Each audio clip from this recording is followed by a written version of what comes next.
Ne livre pas ta vigueur aux femmes et tes voix à celles qui perdent les rois. Voici l'un des versets qui révèle une profondeur incroyable. Ici, on ne dit pas ne donne pas ta sémence aux femmes. Ici, on ne dit pas ne couche pas avec une femme. Mais on te dit ne donne pas ta vigueur aux femmes. Donc, dans la sémence de l'homme, ce n'est pas seulement une sémence. C'est sa force, son énergie. C'est qui enfui au plus profond de lui-même qui transmet à la femme. Maintenant, quand on te dit ne donne pas ta vigueur aux femmes, cela sous-entend que les femmes ont la capacité de pouvoir posséder la vigueur qui est enfouie en un homme. Ça veut dire la force, l'énergie, le pouvoir que Dieu a donné à un homme. Il a la capacité de pouvoir déposer ça en une femme. Et cette femme-là a le pouvoir de pouvoir récupérer ça sans que cette vigueur-là lui soit restituée au préalable. On vit dans une société malheureusement où les hommes n'ont pas conscience de la force et de l'énergie qu'ils ont. Les hommes n'ont pas conscience du pouvoir, de la capacité qui leur a été donnée par le Très-Haut. On a beaucoup mis l'accent sur les femmes, mais les hommes ne savent pas pour de vrai qu'ils sont aussi des rois. La sémence d'un homme n'est pas un jeu qu'il doit profaner et qu'il doit livrer à tort et à travers. La vigueur et la force d'un homme se retrouvent dans sa sémence, donc se trouvent au plus profond de son pantalon. C'est pour ça lorsqu'on demande de rester tranquille, beaucoup de personnes ont tendance à penser qu'on veut les matricer, qu'on veut les pousser à être coincés dans un endroit. Mais pour de vrai, on ne te pousse pas à être coincé, on te pousse simplement à te protéger et à protéger ta vigueur.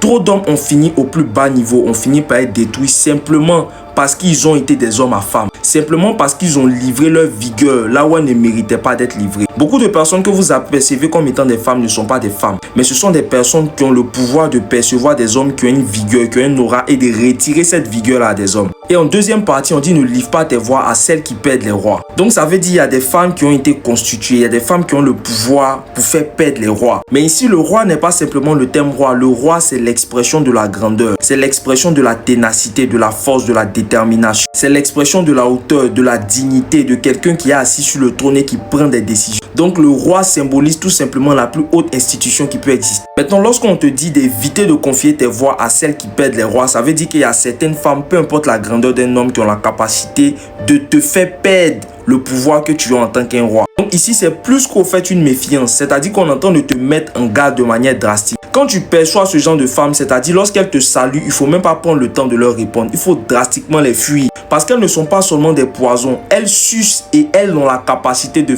te faire perdre ton étoile d'or. Ce courage, cette bravoure, cette grâce que tu vois et tout le monde t'admire là, elles peuvent te le retirer comme étant rien. Elles sont là, elles observent, mais elles ont ce pouvoir-là, cette capacité-là de faire perdre les rois. Beaucoup d'hommes, au fait, n'ont pas conscience de qui ils sont. L'homme, c'est celui-là qui tire les ficelles, c'est celui-là qui est l'autorité. Et une fois que cette autorité-là t'est soutirée au travers de ta sémence, tu n'es plus jamais le même. Quand on dit de rester tranquille, c'est pas parce qu'on nous veut du mal, mais je crois que c'est simplement pour nous-mêmes nous protéger. En ensemble, vos avis comptent.